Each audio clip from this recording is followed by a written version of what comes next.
Before we get into the video, a quick thank you to Book of the Month for sponsoring this video. Book of the Month is a book subscription service. Every month, their team curates a selection of books ranging all different genres that are new releases and sometimes pre-releases. With your subscription, you can pick one book a month and even add on an extra book or even skip a month at no extra charge. The beauty of the service is that they can keep you up to date with new releases and sometimes even introduce you to new books you might not have otherwise heard about. Introduce you to some new genres as well. You can get your first hardcover delivered right to your door for just $9.99, and they're now shipping to Canada. So use the link in the description to sign up. For an idea of the kind of books that they have, I'm going to share with you a couple of them that they have for October. First, I have here Sign Here by Claudia Lux. This is a paranormal fiction of a man who works for the devil. A darkly humorous, surprisingly poignant, and utterly gripping debut novel about a guy who works in hell, literally, and is on the cusp of a big promotion if only he can get one more member of the wealthy Harrison family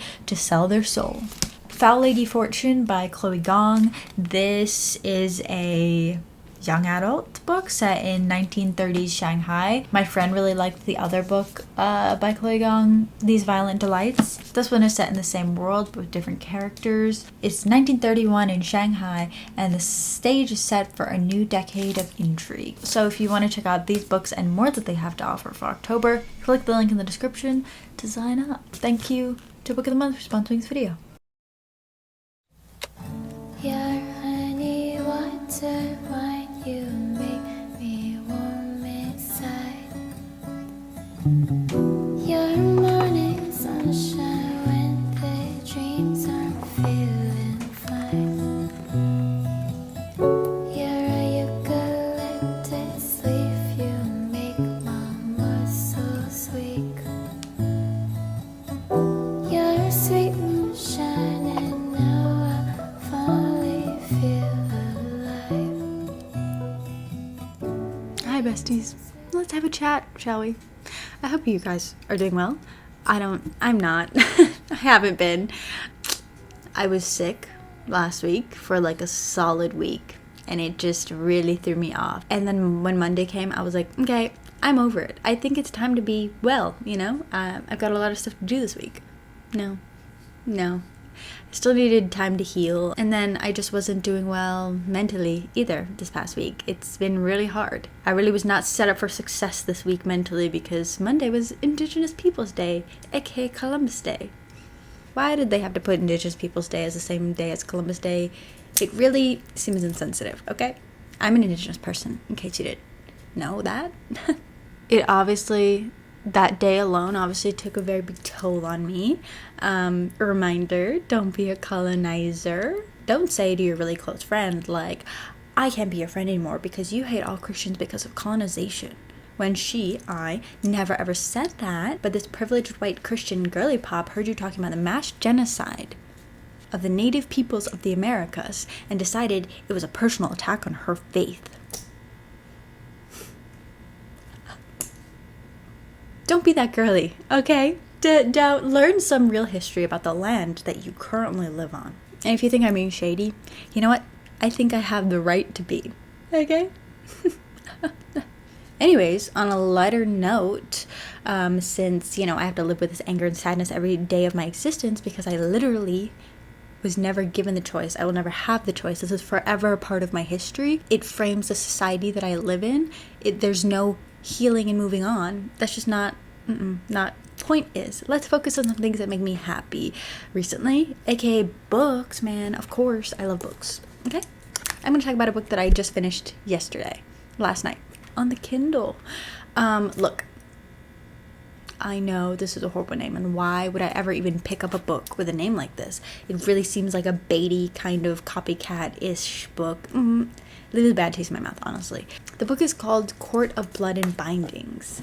I really hate the name. I think it cheapens it, given how good the story inside was. I was pleasantly surprised. I really thought it was just gonna be like a wannabe Sarah J. Ash tropey. I really thought it was not. I thought it was gonna be a bad fun time, essentially. Okay, but it was really good. The magic system immediately hooked me. The world hooked me. It's about the fae. The guy kidnaps the girl, takes them to the fairyland, and he needs her help with something. And so yeah, it's a romance fantasy. It does have some spice, but not really that much. It's not really a focus of it, which with a book like this, I would normally need more, but because the magic system was so interesting, I didn't mind. It passed like 40-50%. It really had me hooked. Like I was like very into it. And the night before, I like couldn't stop reading. I couldn't put it down. Huh, me? Crazy. A physical book? I know. It was just really fun. I haven't done that with a physical book in quite some time. I obviously listen to audiobooks well into the early hours of the morning. I feel like I'm usually listening to good books rather than reading them physically. So I really enjoy it. I give it a 5 out of 5 stars. I mean, for what it is, of course. But yeah, I just hate the name. I think it really cheapens it. That's my main critique of it. So because I was reading on my Kindle, I feel like that's the vibe, that's the move. So I want to continue with that. I don't know what yet I want to read on the Kindle, so I'll have a look. But I'm also gonna look on Scribd for an audiobook because they got new ones in yesterday. So I'm going to see what new stuff they have in case I want to listen to an audiobook. And I know that it's like the Halloween vibe we should be having for books right now, but I read that vibe all year round. And like, I really just don't know what to read right now with like that is a Halloween-y type of book because I don't like horror. I think some people thought I did because the vampire book, I don't consider any of those books that I read for the vampire video horror. Those weren't scary. I mean, Carmilla was a little spooky, but like, is it horror, really? I feel like I want like a gothic novel right now, but I think that I should take it easy on my mind. Read something easily digestible, so that's why I'm gonna look for a book on the Kindle. Usually I read romance fantasies on my Kindle. I'll let you know later, but I need to pick one soon because I need something to read in transit to the NCT concert. I know, besties.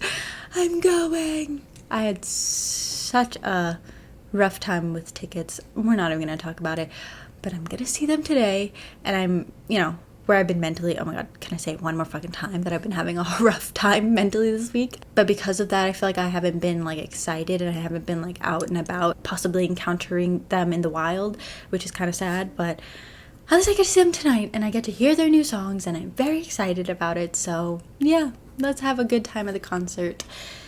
And hopefully I can make it there because I hate going to New Jersey. It's so confusing. Ugh. Anyways, I'm excited. I get to whip out my light stick again. Last time I did that was before the pandemic for Super M.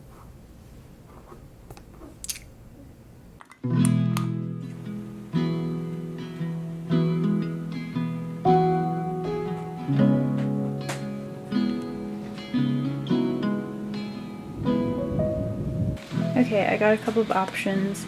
Kingdom of Villains, and I think it's like dragons. No. Was it? Yeah, I think this one is dragon one, and another one, but I've already forgotten the name. But it's loaded on the Kindle, so we are ready to go.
left your family home many years ago. Don't forget all of those who you left on planes, and don't forget all of those who you left on boats. I shouldn't have added the marshmallows. Now it looks ugly. And you know you'll never make your way back home. Remember the land from which you've grown, but don't let the children in on the pain you know, or how you did the best that you could do. Without the funds and without a clue, all that you can do is say I love you. And you left your family home many years ago.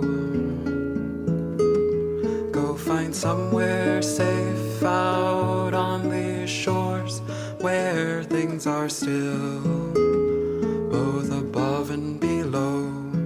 And sparrows come and sparrows go, but then comes the day when they're fully grown. Now he wants to play. But there's After hours of nothing sleeping, when it is actually time to sleep, he plays. just cell phone silence caused by the violence.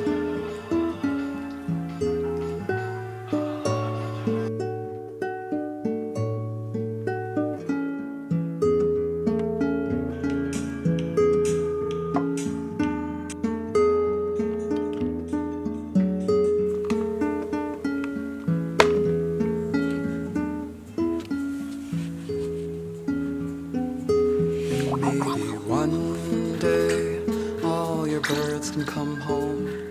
Hi, I look horrid today. I'm gonna blur my face out, okay? It's gonna happen.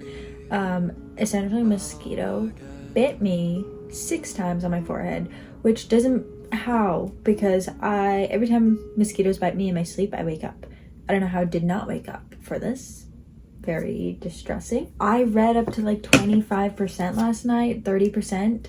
I just got really into it, and reading late into the night, I guess, is the move for me. I guess that's how I read the best. 27%. It's pretty good. The main character is not that annoying, so that's a plus. And I had a rough morning. I have no water in my apartment, the mosquito bites, and I also couldn't swallow a pill that I had to take today. So that's fun. I love that for me. It literally disintegrated into my mouth and it was kind of gross, but it wasn't terrible. But at least I didn't have a panic attack about not being able to swallow it. So that is good.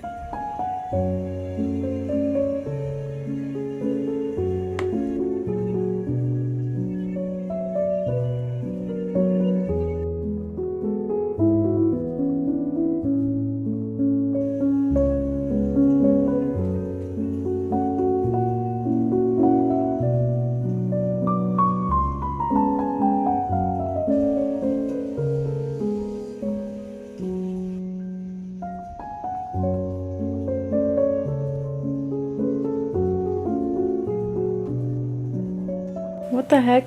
Now we get his POV? At chapter 10? Yeah, Rocky, what is going on there? How bizarre.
you.